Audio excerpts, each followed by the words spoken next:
예수님의 12 사도들 중에, 제자들 중에 예수님 생전에 가장 많은 사랑을 받은 사람이 누구겠습니까? 사도 요한입니다. 그가 그렇게 사랑을 많이 받은 이유가 다른 제자들에 비해서 8살 내지 10살 더 어렸기 때문이 아닌가, 그런 생각이 듭니다. 다른 제자들이 30살이라고 하면 아마 요한은 20살이나 20대 초반의 젊은 나이였던 것 같습니다. 그래서 요한은 자기 자신을 지칭할 때 예수께서 사랑하시는 그 제자, 그렇게 요한복음에서 자기를 부르고 있습니다. 예수께서 사랑하시는 그 제자. 마지막 날 밤인 마가다락방에서 예수님께서 제자들과 마지막 시간을 갖고 계실 때에 너희 중에 한 사람이 나를 팔 것이다, 그렇게 말씀을 하신 적이 있습니다. 그 이야기를 들은 베드로가 요한에게 머리짓을 합니다. 누군지 말하라고. 예수님이 당신을 팔 것이다라고 말한 사람이 누군지를 네가 말해봐, 그렇게 얘기를 하죠. 그때 요한은 예수님의 품에 기대어 앉아 있었습니다. 이것은 유대인들의 음식을 먹을 때 가졌던 자세를 표현하는 것인데, 유대인들은 길게 다리를 펴고 이렇게 반쯤 누운 상태로 음식을 먹었는데 예수님의 품에 안겨서 음식을 먹고 있던 요한이었습니다. 이런 모습에 대해서 요한복음 13장 23절부터 25절에서는 이렇게 표현을 합니다. 예수의 제자 중 하나 곧 그가 사랑하시는 자가 예수의 품에 의지하여 누웠는지라. 요한을 얘기하죠. 시몬 베드로가 머리짓을 하여 말하되 말씀하시니가 누구인지 말하라 하니 그가 예수의 가슴에 그대로 의지하여 말하되 주여 누구니까. 지금 요한이 예수님께 기대 있잖아요. 이렇게 기대 있는데 베드로가 예수님께서 팔 것이다 말씀하니까 베드로가 누구야? 누구? 지금 그렇게 묻는 장면입니다. 그만큼 예수님과의 특별한 사랑 관계를 갖고 있던 것이 요한이었다는 것을 잘 알고 있습니다. 그래서인지는 확실치 않지만 다 도망간 제자들이었지만 예수님의 십자가 밑에 끝까지 예수님을 만나 뵙고 예수님이 돌아가신 것을 지켜봤던 유일한 제자가 요한이었던 것을 우리가 잘 알고 있습니다. 주님을 사랑하고 또 주님으로부터 가장 사랑을 많이 받았던 요한은 100세가 넘도록 소아시아 일대 여러 교회들을 위해 죽을 때까지 목회를 하면서 교인들을 섬기고 세운 일을 했었습니다. 그가 교회들을 돌보면서 보낸 편지들 중에 하나가 오늘 우리가 읽은 요한 1서입니다. 이 요한 1서는 회람 형식의 편지였습니다. 소아시아 일대에 있던 여러 교회들이 돌아가면서 그 편지를 읽으면서 요한의 권면을 듣고 그리스도인으로서 어떻게 살아야 하는지를 배우는 그런 편지였습니다. 그런데 이 편지에서 요한은 교인들 속에 세 종류의 영적 수준에 따라서 세 종류의 사람들이 있음을 이야기하고 있습니다. 하나는 아이들 수준에 있는 사람, 두 번째는 청년들 수준에 있는 사람, 그리고 세 번째는 아비, 장년 수준에 있는 사람들, 이렇게 얘기를 하죠. 그래서 아이들아 또는 13절에서는 자녀들아 그렇게 말하고 뒤에서는 아이들아. 그런데 영어로는 똑같이 little children, 작은 아이들아, 똑같은 말을 하고 있습니다. 그리고 young men, 젊은 사람들아, 그 다음에 fathers, 아비들아, 이렇게 이야기를 하고 있는 것입니다.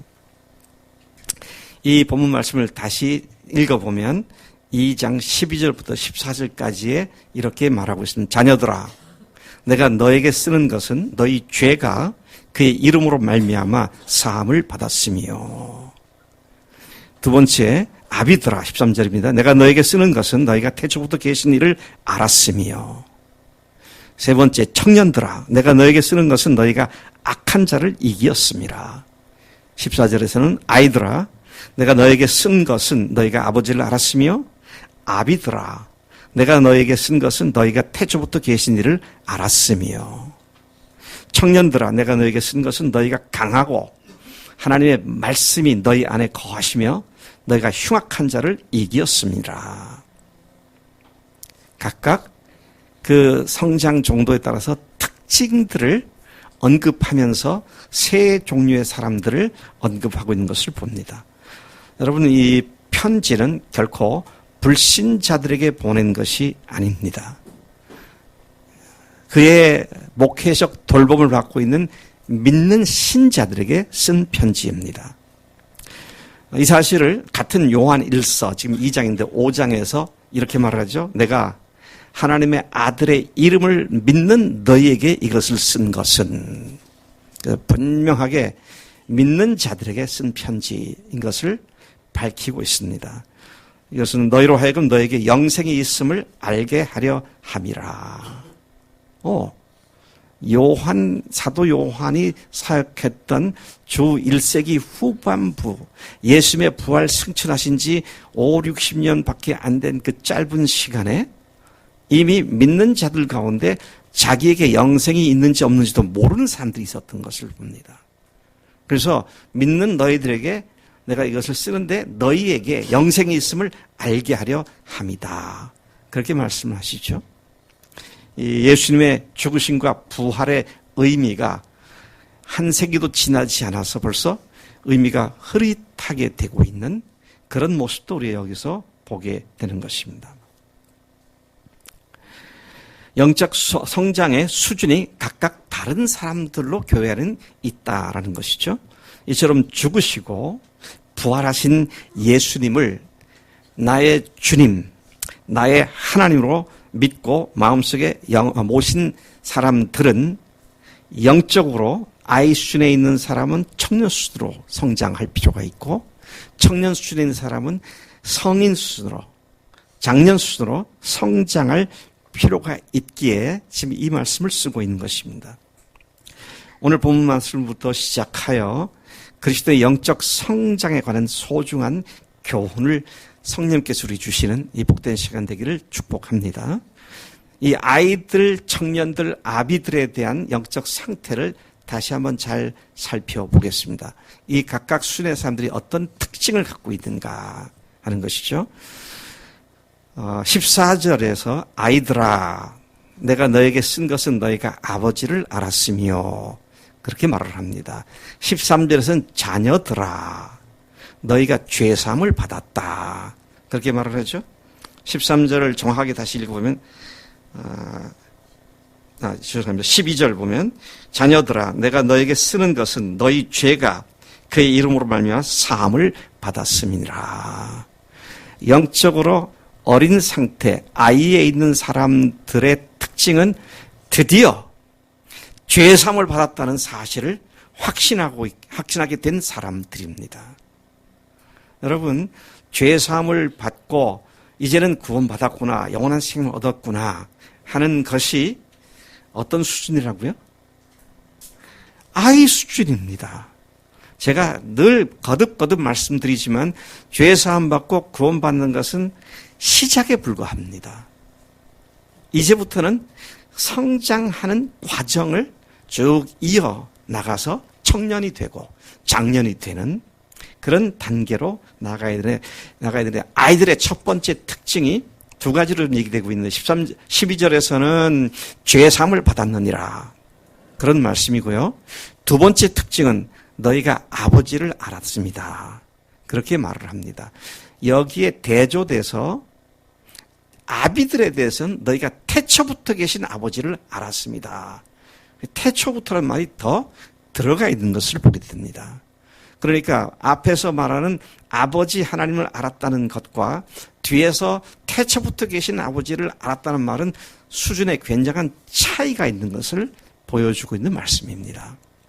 그런데 우리는 예수님이 육신을 입고 세상에 오셨고 그리고 십자가에서 우리 죄를 위해 죽으셨고, 그리고 사흘 만에 다시 살아나심으로 말미암아 그분이 움직일 수 없는 확실한 사실, 곧 그분이 자신이 죽으실 수 없는 하나님이라는 사실을 증명해 주셨기에, 그리고 모든 사람들에게 믿을 만한 증거로 부활을 주셨기에, 우리는 그 부활의 확실한 증거를 근거로 부활을 붙잡고 예수님이 하나님이십니다, 나의 주님이십니다, 그렇게 고백한 자들이 된 줄로 믿습니다. 여러분, 이것으로부터 우리의 믿음은 시작되는 것이죠. 잘 이해하셔야 합니다. 그것이 다 됐다가 아니죠. 구원받았구나, 내가 영생 얻었구나, 이제 하나님의 자녀가 됐구나, 끝. 그게 아니다 하는 것입니다. 이제는 우리와 대적자가 되어 있는 마귀와 싸움이 시작된 것이고요. 이제는 태초부터 계신 하나님의 뜻을 알고, 하나님께서 이 세상을 창조하신 목적을 알고, 하나님의 교회를 세우시려는 아버지의 그 원대한 그 은혜의 경륜을 알고, 하나님 아버지의 계획과 목적에 우리가 동참하여 하나님의 동력자가 되는 수준까지 나아가는 그런 성장의 과정들을 거치게 돼 있다는 말씀을 하고 있는 것입니다. 여기 다시 정리하면, 아이순의 사람들은 예수님을 통하여 아버지를 알게 되었고, 그리고 죄사함을 받은 확신을 가지고 부활을 선포하며, 부활로 십자가가 하나님의 십자가인 것을 믿고 선포하는 그런 상태에 있는 사람들을 아이들아, 그런 말로 표현을 하고 있는 것이다 하는 것이죠. 근데 청년들에 대한 표현은 어떻습니까? 청년들아, 내가 너에게 쓰는 것은 너희가 악한 자를 얘기였습니다. 청년들의 특징은 악한 자, 흉악한 자인 마귀를 이기는 그런 삶을 사는 것이 청년들의 특징이다 말이죠. 여기서 말하는 청년은 우리 민한이나 또 승민이나 20대 청년을 얘기하는 거 아닙니다. 영적 수준에 있어서 청년을 얘기하는 겁니다. 예. 그래서 내가 판판이 마귀에게 깨져서 맨날 지느냐, 아니면 승리를 하느냐 하는 것이 우리들의 영적 성장 정도를 드러내주는 바로미터가 된다라는 것입니다. 여러분, 마귀에게 승리하고 계십니까? 승리도 하지만 또 깨지기도 하죠. 언제까지 그렇게 할 겁니까? 죽을 때까지 할 수밖에 없어요. 네. 그건 분명한 겁니다. 네. 그래서 바울도 날마다 죽노라 그랬습니다. 죽기까지, 피를 흘리기까지 싸운다 그랬어요. 그거는 한 번에 끝나는 문제가 아닙니다. 그러나 그런 싸움을 싸우더라도 이제는 승리의 기선을 제압한 자로서 삶을 살아가는 그 위치에 우리가 있는 줄로 믿습니다. 왜 그렇죠? 왜 그렇게 우리가 이길 수 있죠?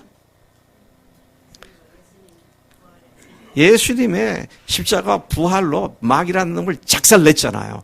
박살냈잖아요.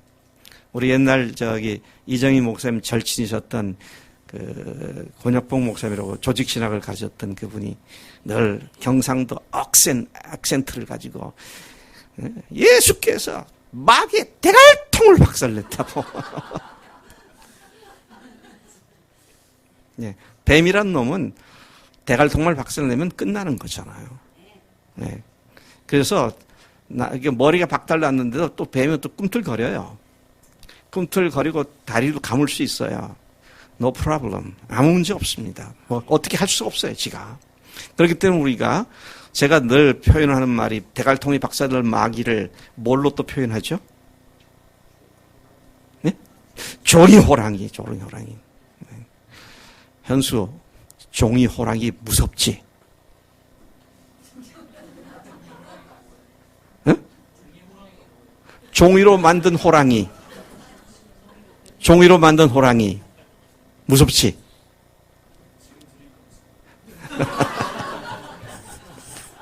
네. 종이 호랑이 보고 호랑이다 그럴 사람 아무도 없습니다. 네. 애들도요, 종이 호랑이에 붙은 수염 잡아 뽑습니다. 실제가 아닌 거 아니까 말이죠. 마귀란 놈이 그렇게 허세를 부립니다. 근데 그걸 아는 그리스도인들은 마귀에게 끌려다닐 이유가 없는 것이잖아요. 그러니까 우리가 너희들의 세상을 이긴 너희의 믿음은 세상을 이긴 것은 너희의 믿음이다. 주님의 십자가와 부활로 마귀의 권세가 영원히, 마귀의 권세 중에 어떤 권세예요? 사망 권세. 평생 사람들로 하여금 종노릇하게 만드는 사망 권세를 깨트리신 주님의 그 능력으로 우리가 넉넉히 세상을 이기고 악한 자를 이길 수 있는 믿음의 소유주가 된 줄로 믿습니다.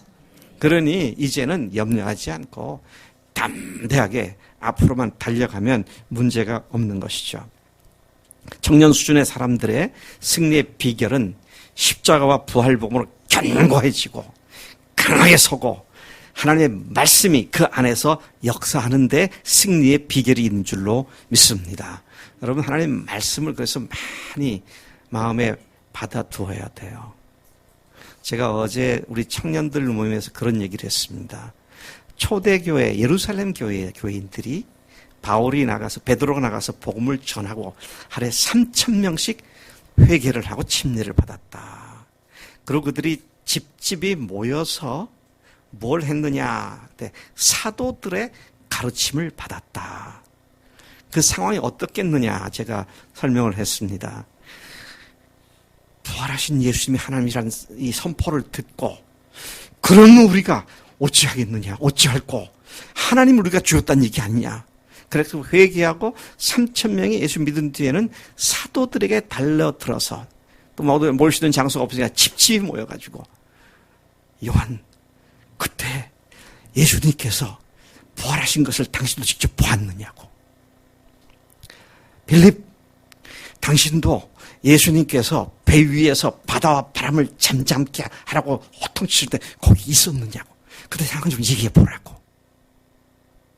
그들은 사도들을 만날 때마다 예수님께서 그때 무슨 일을 어떻게 하셨는지를 굉장히 궁금해하고 더 알기를 원하는 것이 당연한 일이었을 것이다 하는 것입니다. 왜요? 자기들이 계실 때는 몰라서 잡아 죽였는데 죽인 예수님 부활하시는 것을 보니까 이분이 하나님 분명한데 그럼 그분이 오셔서 무슨 말씀하셨나? 바울, 한 사도들이 굉장히 바빴을 것 같아요. 왜? 그들은 워킹 바이블이었기 때문에. 워킹 뉴 테스터먼트죠.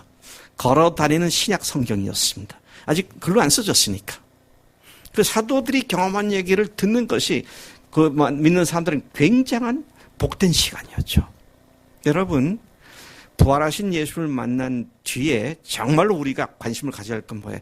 하나님 말씀을 우리 속에 계속 받아들이고 그 말씀이 내 삶을 움직여가도록 하는 이 일이 너무도 중요한 거예요. 참으로 우리는 그 시대, 부활하신 예수님을 만났던 그 시대보다 훨씬 더 복된 사람들입니다. 왜 그렇죠? 우리는 워킹 바이블이 아니라 리튼 바이블, 딱 기록되어 있는 말씀을 언제든지 펴서 볼 수 있어요. 그게 더 훨씬 복되지 않습니까? 베드로한테는 그 얘기를 들었는데 마가한테는 못 듣고 뭐 이렇게 되는 게 아니라 마가가 한 얘기나 베드로가 한 얘기나 요한이 한 얘기나 마태가 한 얘기나 그냥 대조해 가면서 그것도 이 정말인가 확인해 가면서 여러분 하나님의 말씀을 가까이 하고 그 말씀을 내 마음에 쌓아두는 것은 우리의 영적인 무기이며 하나님의 말씀이 성령의 검이라 그랬잖아요. 성령께서 우리를 통해서 역사하실 때 우리를 보호하시고 또 악한 마귀를 공격할 때 쓰시는 무기가 칼인데 성령께서 사용하시는 칼이 뭐라고요? 하나님의 말씀입니다. 그러니까 말을 바꾸면 이렇게 되는 거예요. 하나님의 말씀이 우리 속에 풍성히 거하면 성령께서 우리 속에 있는 그 말씀을 가지고 마음대로 승리케 하십니다. 근데 말씀을 안 가지면 무장 해제된 성령님이에요. 무장, 칼은 갖고 있는데 총은 갖고 있는데 예? 칼집만 갖고 있고 총알은 없어요. 그러면 그건 무장 해제된 겁니다. 그래서 사도 바울이 성령의 검, 곧 하나님의 말씀을 가지라.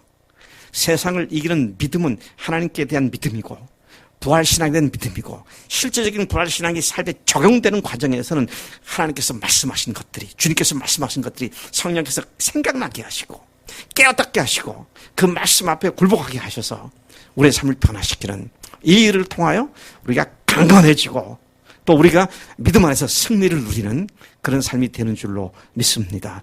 청년들이 말씀에 굳게 섰다고 말을 하고요.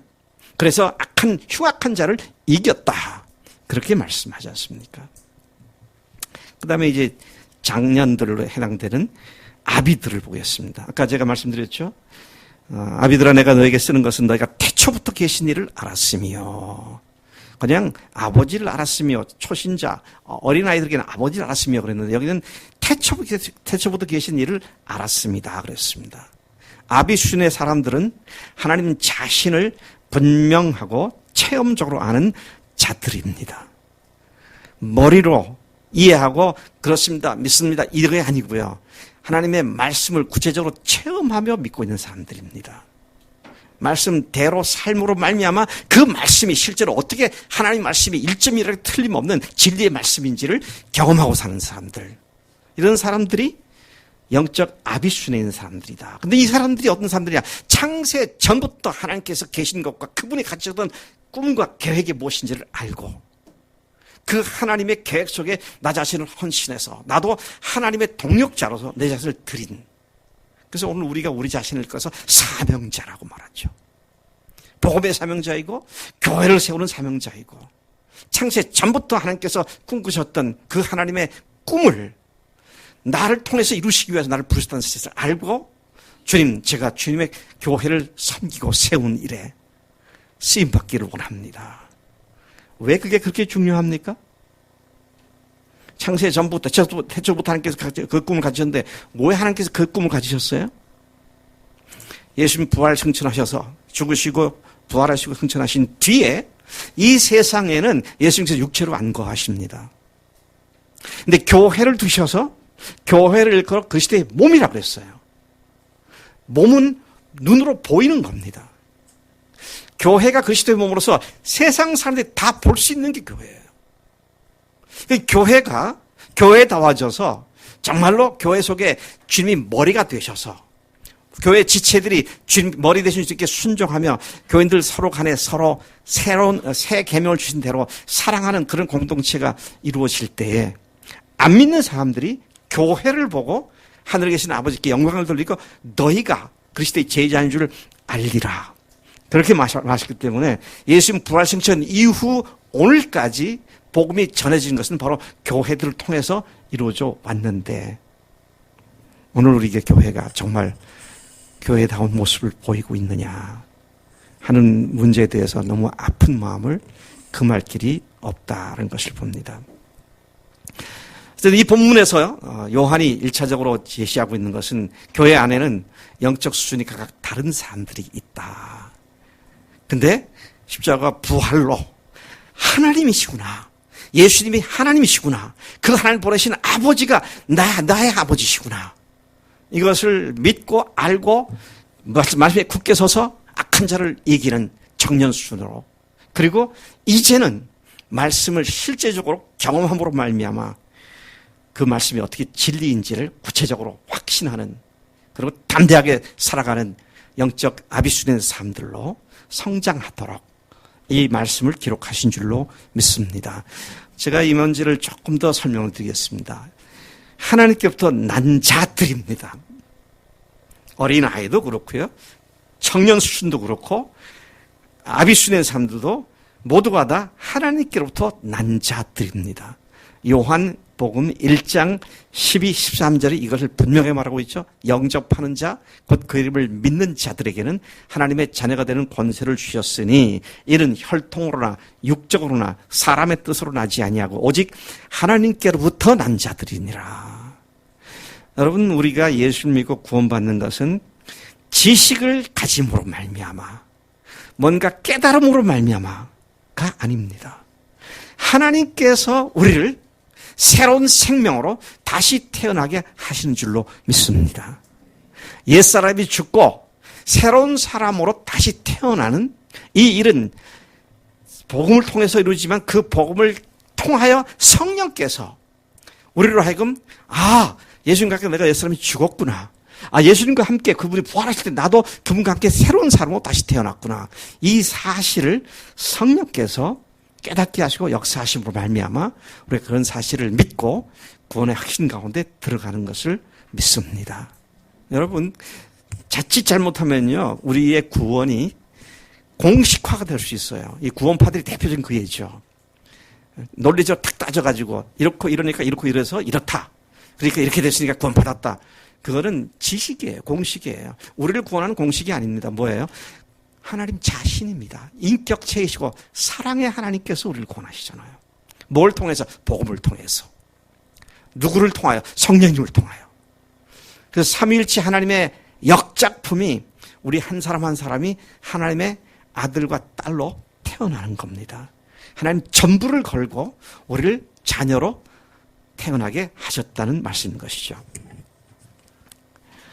여러분, 자녀로 태어나야 성장이란 말이 해당됩니다. 그렇죠? 그런데 이 본문 말씀에 따르면 하나님의 자녀가 되는 것은 하나님께로부터 태어난 것이다. 그렇게 말씀하시죠.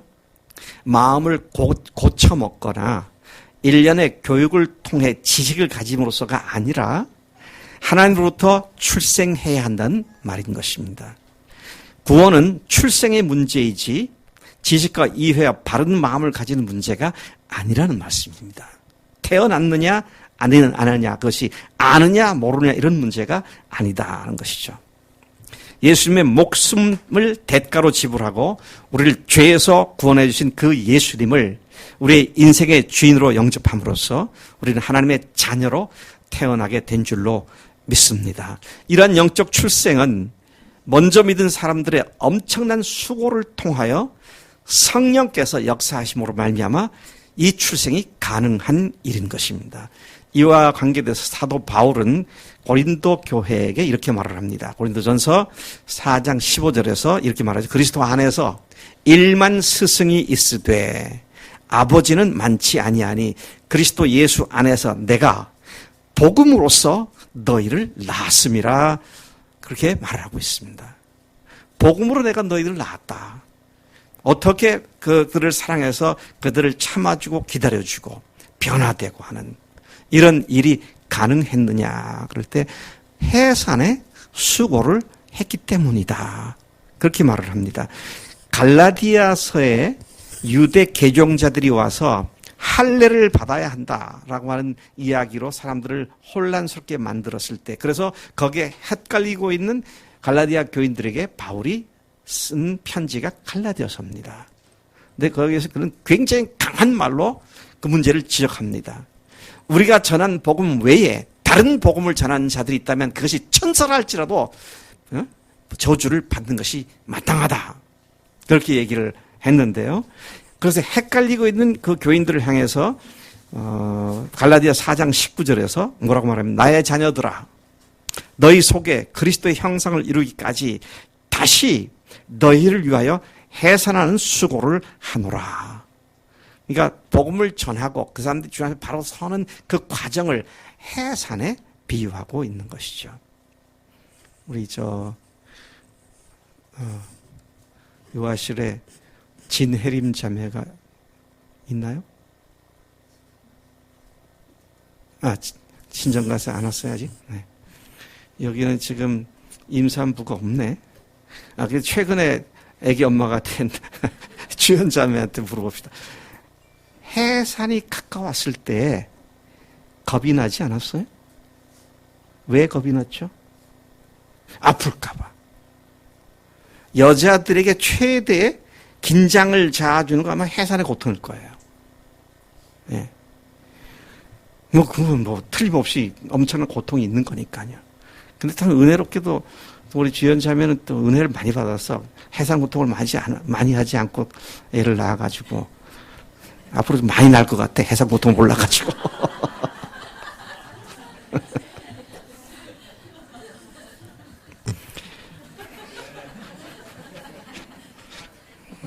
남편을 툭 치네. 이게 무슨 뜻이지?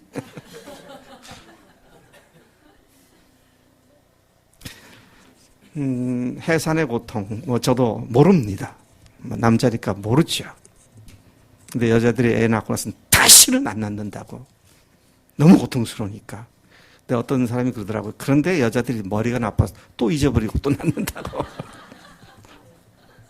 근데 바울이 지금 무슨 말을 하는 겁니까? 내가 너희들이 주 앞에 바로 서기까지 다시 해산의 고통을 하겠다.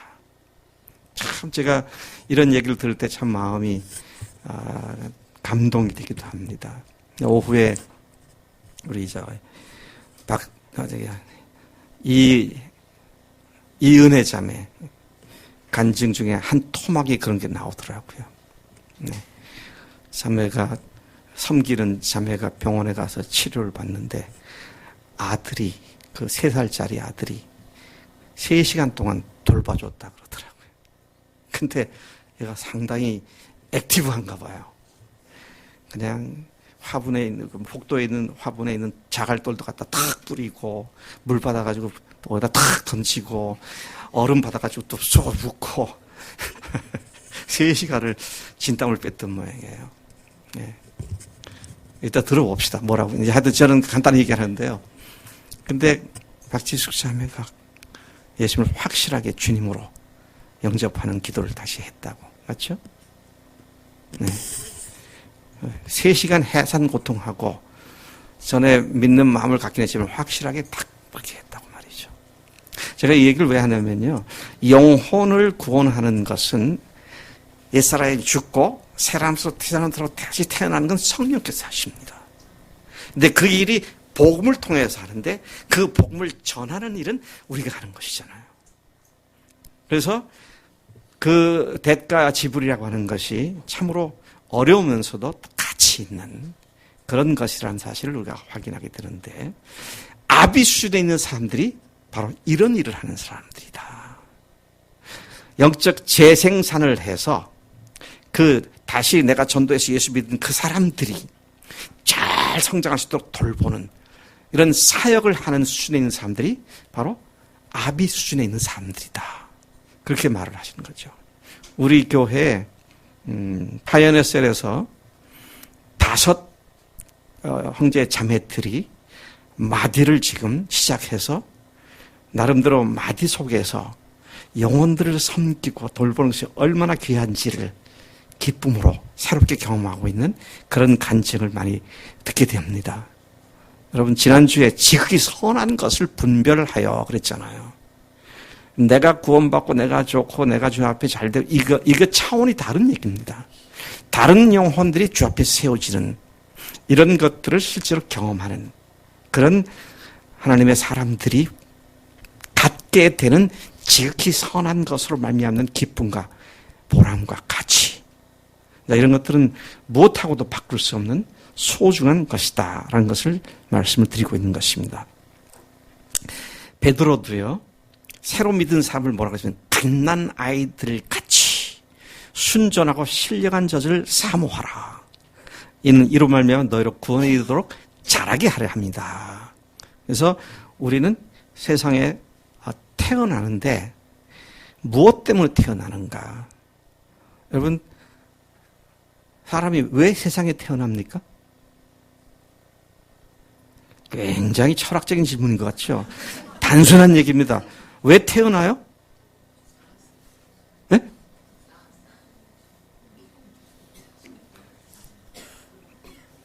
우리 훈일 형제 아기가 주혜가 태어났잖아요. 그 다음에 태어나갖고 주혜가 지금 뭘 하고 있어요?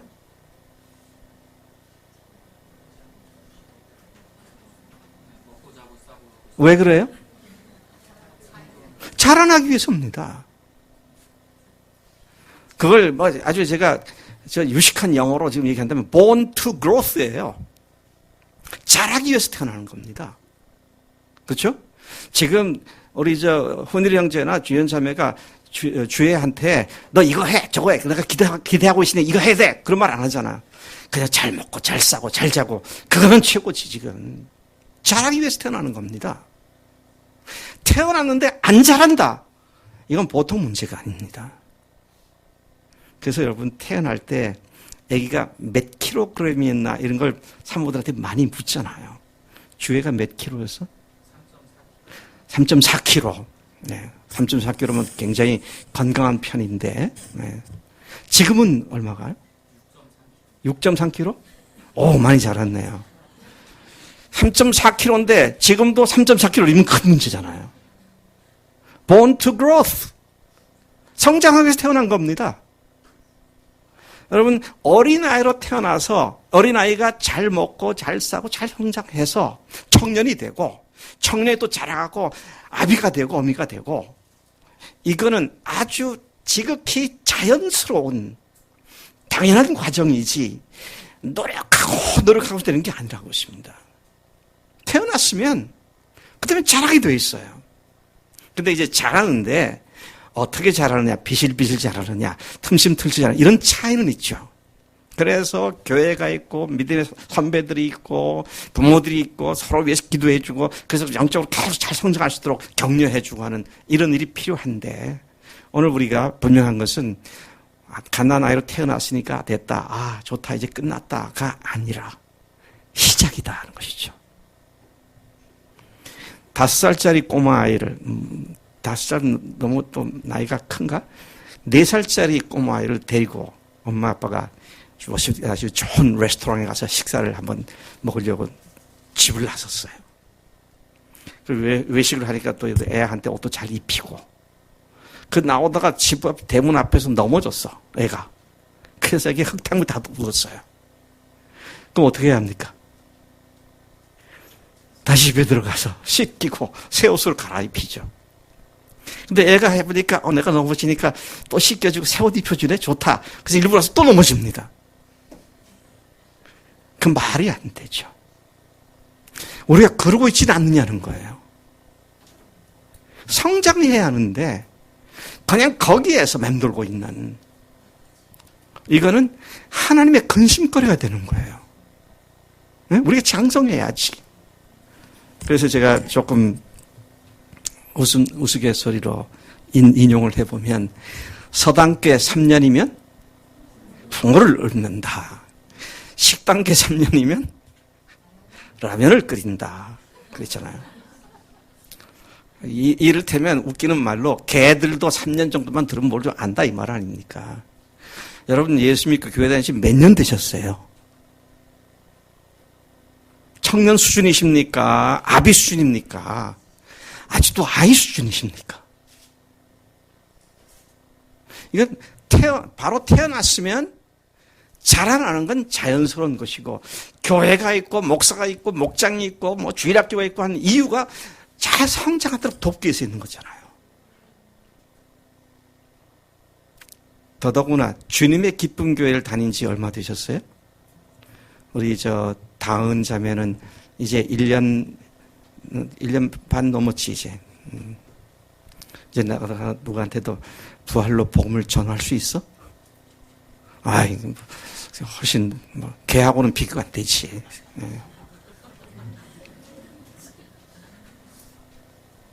그게 장성하고 있는 증거입니다. 네.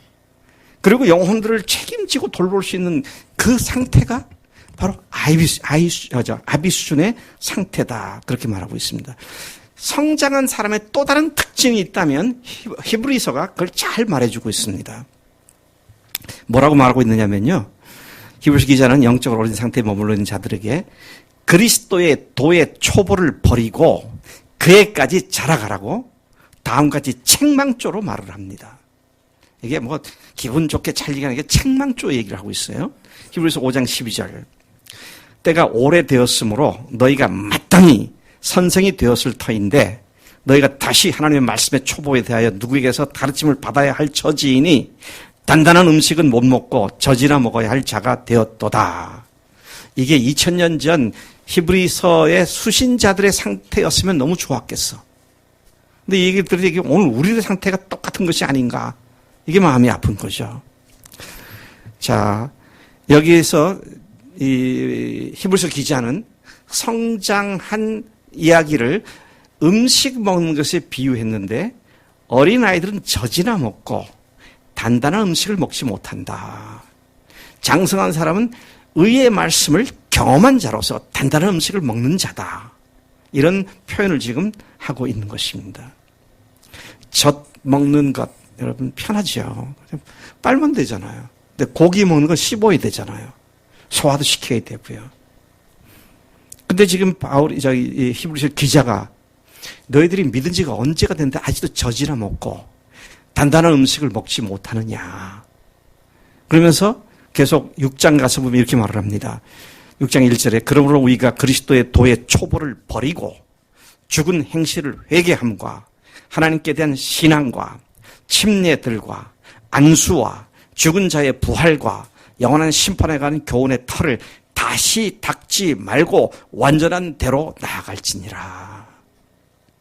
여러분, 우리가 주님 앞에서 성장할 때 어마어마한 하나님의 복을 누릴 수가 있다라는 것입니다. 히브리서 5장 13, 14절에서 이는 젖을 먹는 자마다 어린 아이니 의의 말씀을 경험하지 못한 자요. 아하, 어린 아이가 누구냐 그럴 때 의의 말씀을 경험해오지 못한 자다. 그렇게 말씀하시죠. 단단한 음식은 장성한 자의 것이니 그들은 지각을 사용함으로 연단을 받아 선악을 분별한 자들이니라. 단단한 음식을 먹는 사람들은 뭐가 옳고 그런지를 알아가지고 자기가 마음껏 먹고 싶은 걸 먹는 그런 사람들이다. 그렇게 말을 하는데요. 지각을 사용하여라는 말을 제가 좀 더 이해하기 위해서 영어 성경을 찾아보니까 뭐라고 얘기했냐면 너희들의 감각과 지각이 훈련되어져서 그렇게 말하고 있더라고요. 너희들의 감각과 지각이 훈련되어져서 선악을 구별하는 자들이다. 그렇게 말을 하고 있는 것입니다. 이 말을 다시 바꾸면 하나님 말씀대로 순종함으로 이 말씀이 정말 진리구나. 이것을 확실하게 경험하고 있는 그런 사람이다. 그런 얘기죠. 여러분, 예를 들어서 누구에게 예를 들까? 안수님 자매가 꼭 집에서 필요한 것이 있어서 2천만 원을 준비해 둔 게 있어요. 그래서 다음 주면 그걸 써야 되는데, 이건 다른 게 아니라 우리 집에 꼭 필요한 걸 써야 되는데, 다른 자매가 급히 지금 2천만 원 없으면 아주 정말 낭패를 당하는 상황이 닥쳤어요. 근데 그걸 알게 됐습니다. 근데 알아도 내일은 아니지. 이러면 되는데, 그러면 갈등은 안 할 텐데, 그 말씀을 딱 듣는 순간 누가 보고 말씀이 생각나는 거예요. 누가복음 6장 38절 말씀이 뭐라고 되어 있습니까? 주라. 그리하면 너에게 후이되어 누르고 흔들어 넘치도록 너에게 안겨주리라. 그 한 번 떠오를 때, 이건 그 상황은 아니고 지금 이건 아니야. 지나갈 수 있는데 이게 하여튼 조금만 시선을 돌려도 그게 계속 떠오르는 거예요. 일주일 내내 계속 괴롭힙니다. 안자매, 그럴 때 어떻게 하겠어요? 응? 정말? 그러면 우선 남편한테도 물어보고 상의해보고 또 신중한 박 전사님은 또 여보 그럼 우리가 이렇게 되면 곤란하지 않나 이런저런 얘기하다가 행동을 못할 수도 있죠. 10중 8구 그럴 수가 있어요. 근데 이건 성령께서 계속 이렇게 하시는구나. 그래서 2천만 원을 그 사람에게 줬어요. 그 자매가 살아났어. 그럼 나는 망했어. 근데 성경은 뭐라고 그랬어요? 주면 흐르고 흔들어 넘치도록 너에게 안겨주리라. 이게 지금 가정한 얘기니까 가정은 무슨 말을 못 하겠어요. 2천만 원 줬는데 그 다음 주에 갑자기 5천만 원이 생길 수 있다는 거예요. 근데 그걸 경험해 보면 영원히 잊지 않게 됩니다. 주님께서 주랄 때 순종하면 주님께서 더 넘치게 주시는구나.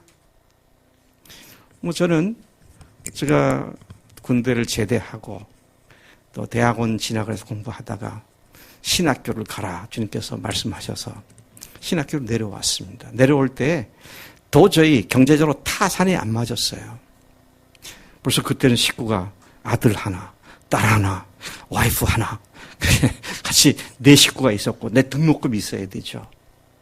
뭐, 타산이 안 맞아요. 근데 내려왔어요. 그래서 우리 식구들이 다 굶어 죽었습니다. 그래요? 여기 멀쩡히 살고 있잖아요. 놀랍더라고요. 하나님께서 정말 까마귀를 통해서 보낸단 말이 이 말씀이구나. 오히려 와서 신학생들을 내가 경제적으로 도와줄 수 있게도 되고 말이죠. 유학 갈 때도 마찬가지였습니다. 계산되니까, 계산해보니까 네 식구 가서 생활하고 또 학비 되고 이 계산이 안 맞아요. 근데 갔다 올 때 제가 통장을 보니까 제가 갈 때 갖고 갔던 그 돈이 그대로 남아있더라고요. 그건 무슨 말이에요? 거기서 쓸 건 거기서 다 준 게 주더라고요. 그걸 경험하고 나니까 제 마음에 어떤 마음이 드느냐.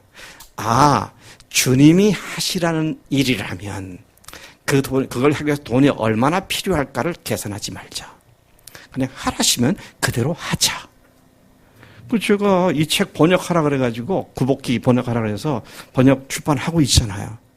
그거 한 번 할 때 돈이 얼마 들까? 제가 계산 안 했어요. 하나님께서 주시겠지. 근데 하다 보니까 생각보다 돈이 더 많이 들더라고요. 번역 출판하는 것만이 문제가 아니라 갈 때마다 그래서 거기 그 후진국에 있는 그 경찰 오려오니까 뭐 기차로 뭐 하루 종일 오는 사람도 있고 뭐 그 사람들 교통비 줘야지, 교통비도 대줘야지, 식비도 대줘야지, 숙박도 해줘야지. 그러니까 한 번 하면 뭐 500만 원, 300만 원, 500만 원, 400만 원 막 깨지더라고요.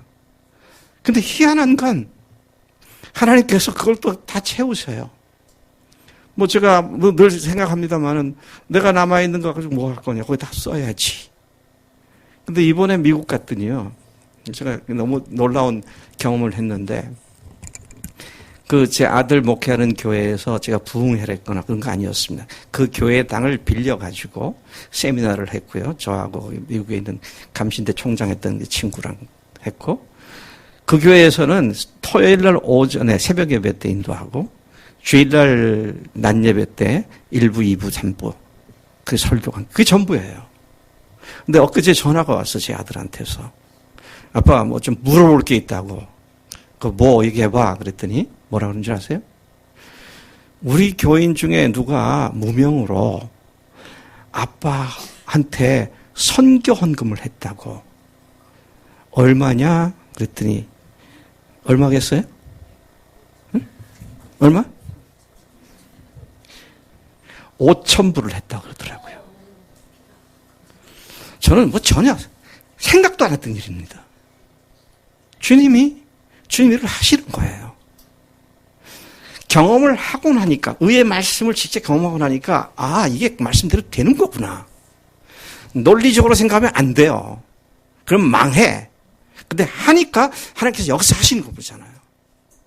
그래서 여러분, 장성한 자의 특징이 하나님의 말씀이 그렇다 그러면 머리로만 아멘 그러고 끝나는 게 아니라 실제 그런 일이 닥쳤을 때 주님의 말씀에 근거해서 부활하시고 지금 살아계신 주님께서 이 말씀을 통하여 나에게 이렇게 말씀하시니 순종하겠습니다.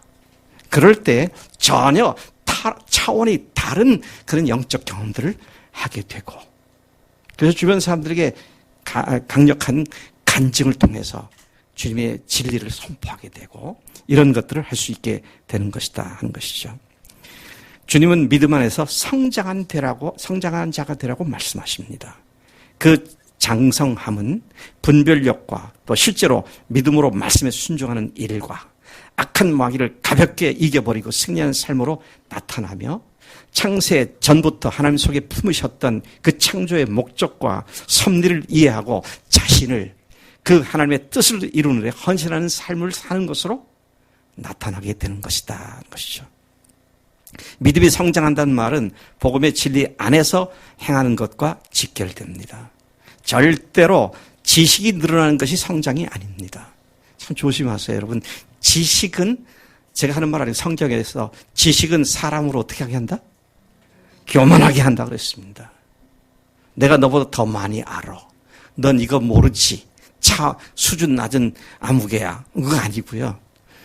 진리를 아는 지식이 어떻게 돼야 한다? 그게 삶으로 나타나야 돼요. 성령님께서 말씀하신 그 진리 가운데에서 내 삶이 변화되는 것이 필요하죠. 그래서 우리 교회가 주일날 오후에 그 형제자매들이 간증을 하잖아요. 저는 간증을 들을 때마다 정말 가슴이 떨립니다. 야, 성령께서 우리 교회 교인들 삶 속에 삶 속에 이렇게 진리가 실체화가 되도록 역사하고 계시는구나. 여러분, 우리가 그러한 면에 있어서 진리를 알고 진리의 삶을 살게 될 때 성령께서 우리를 보다 적극적으로 장성한 자로 우리를 세워주실 줄로 믿습니다. 바울은 그의 에베소서에서 4장 13절에서 15절까지 이렇게 말을 합니다. 제가 오늘 이 말씀으로 마치겠는데요. 우리가 다 하나님의 아들을 믿는 것과 아는 일에 하나가 되어 온전한 사람을 이루어 그리스도의 장성한 분량에 충만한 데까지 이르리니 이는 우리가 이제부터 어린아이가 되지 아니하여 사람의 속임수와 간사한 유혹에 빠져 온갖 교훈의 풍조에 밀려 요동하지 않게 하려 함이라. 오직 사랑 안에서 참된 것을 하여 범사에 그에게까지 자랄지라. 오늘 우리를 통해서 하나님께서 우리 속에 예수님의 모습을 보여주시는 그런 장성한 자로 세워주시도록 이 목표를 향해서 주님 앞에 겸손하게 무릎 꿇고 달려가야 할 줄로 믿습니다. 네, 기도하겠습니다. 하나님 아버지 감사합니다. 오늘 요한일서를 통해서 교회 안에 영적 수준이 각각 다른 사람들이 있음을 알려주셨습니다. 또 그 수준이 다른 사람들이 다음 단계로 성장하기를 주님 원하시는 것도 보았습니다. 하나님, 우리 악한 자를 이기는 삶으로 당당하게 나아가게 하시고 또 주님께서 원하시는 창세 전부터 하나님께서 우리를 부르신 대로 하나님의 동력자로서 그 창세 전부터 가지신 교회를 섬기고 세우는 일에 온전하게 헌신하는 우리의 삶이 되도록 인도해 주실 줄로 믿습니다. 그것이 우리 각자의 목표가 되고 그것이 우리 각자의 소망이 되도록 역사해 주시옵소서. 감사하고 예수님의 이름으로 기도를 쌉나이다. 아멘. 아멘.